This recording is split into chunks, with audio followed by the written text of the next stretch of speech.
शांति। आज 31/3/2025 31 मार्च 2025 मीठे बाबा के मधुर मुरली का मुख्य सार है। मीठे बच्चे, तुम अभी पुरानी दुनिया के गेट से निकलकर शांति धाम और सुख धाम जा रहे हो।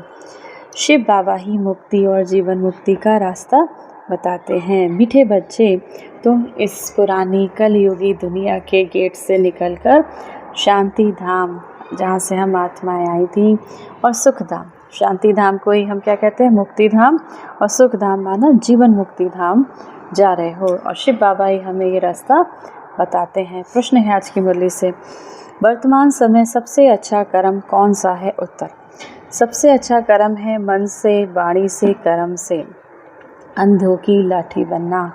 मनसा से, वाचा से, कर्मणा से अंधों की लाठी बनना। तुम बच्चों को विचार सागर मंथन करना चाहिए कि ऐसा कौन सा शब्द लिखें जो मनुष्यों को घर का और जीवन मुक्ति का रास्ता मिल जाए। घर का माना मुक्ति और जीवन मुक्ति, शांति धाम और सुख धाम, सतयुगी दुनिया का रास्ता मिल जाए। मनुष्य सहज समझ लें कि यहाँ शांति सुख की दुनिया में जाने का रास्ता बताया जाता है। धारणा के लिए मुख्य सार है, पहला नंबर, मनसा वाचा कर्मणा, कभी भी क्रोध नहीं करना है। इन तीनों खिड़कियों पर बहुत ध्यान रखना है। मन से, वाणी से, कर्म से किसी को क्रोध नहीं करना है। इन तीनों खिड़कियों पर बाबा कहते हैं बहुत ध्यान रखना है। वाचा अधिक नहीं चलाना है। एक दो को दुख नहीं देना है। दूसरा, मन और योग में मस्त रहे। अंतिम सीनरी देखनी है। अपने बाद दूसरों के नाम रूप को भूल मैं आत्मा हूँ, इस स्मृति से देह भान को समाप्त करना है।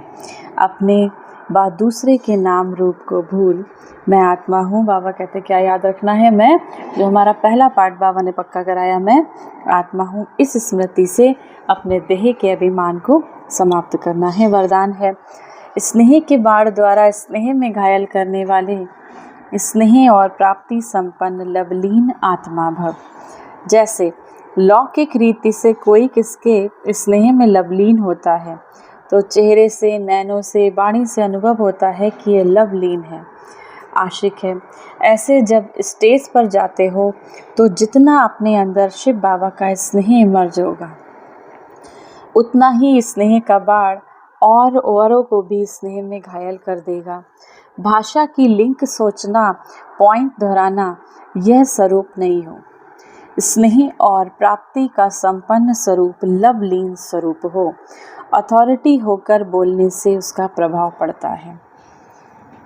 बाबा कहते हैं जैसे जब हम किसी को प्यार करते हैं तो वो चेहरे से, वाणी से दिखता है, तो ऐसे ही बाबा कहते हैं जब आप शिव बाबा को प्यार से, शिव बाबा का प्यार आप के अंदर इमर्ज होगा, उतना ही स्नेह बाण औरों को भी स्नेह में घायल देगा। जितना बाबा को आप याद करेंगे, जितना बाबा को आप प्यार करेंगे, ऐसे ही आप जब बाबा के बारे में किसी को समझाएंगे तो वही स्नेह का बाण औरों को भी शिव बाबा से जोड़ देगा। भाषा की लिंक सोचना, पॉइंट दोहराना, यह स्वरूप नहीं हो। हमें क्या करना? स्नेह और प्राप्ति का संपन्न स्वरूप बनना है। स्लोगन है, संपूर्णता द्वारा समाप्ति के समय को समीप लाओ। संपूर्णता द्वारा माना बाबा कहते संपूर्ण बनो। अब समय जैसे जैसे नज़दीक आता जा रहा है कलयुग समाप्ति का, तो हमें क्या करना? संपूर्णता द्वारा समाप्ति के समय को समीप लाओ। अव्यक्त शारीर सत्यता और सभ्यता रूपी कल्चर को अपनाओ। यह तो सब समझने लगे हैं यह कोई है, लेकिन यही है और यह एक ही है। ये हलचल का हल अब चलाओ। अभी और भी हैं, ये भी हैं, यहाँ तक पहुँचे हैं, लेकिन यह एक ही है। अभी ऐसा तीर लगाओ। धरनी तो बन गई है और बनती जाएगी, लेकिन जो फाउंडेशन है, नवीनता है, बीज है, वह नया ज्ञान, निस्वार्थ प्यार है। रूहानी प्यार है, यह तो अनुभव करते हैं, लेकिन अभी प्यार के साथ साथ ज्ञान की अथॉरिटी वाली आत्माएं हैं। सत्य ज्ञान की अथॉरिटी है। यह प्रत्यक्ष करो तब प्रत्यक्षता हो। प्रत्यक्ष करना है, यही है परमात्मा शिव बाबा निराकार स्वरूप में गीता का ज्ञान सुना रहे हैं। अब हमें बच्चों को यही प्रत्यक्ष करना है। आज के मूल्य से सम्मान का अभ्यास करेंगे। मैं मास्टर सर्वशक्तिमान परमात्म स्नेही आत्मा हूँ। मैं मास्टर सर्वशक्तिमान परमात्म स्नेही आत्मा हूँ। 1 मिनट के लिए परम पिता परमात्मा शिव बाबा की याद में अपने मन बुद्धि को स्थिर करेंगे। ओम शांति। मैं आत्मा परम पिता परमात्मा शिव बाबा की संतान, इस संसार को पावन बनाने वाली पवित्र आत्मा हूँ। परमात्मा की याद के झूले में बैठी मैं आत्मा अपने मन बुद्धि को स्थिर करती हूँ परम धाम में। शिव बाबा से 7 गुणों की किरणें निकलकर मुझ आत्मा में समा रही हैं। मैं आत्मा खुशबूदार फूल बनकर चारों दिशाओं में, इस पूरे संसार में इन 7 गुणों की किरणों को बिखेर रही हूँ।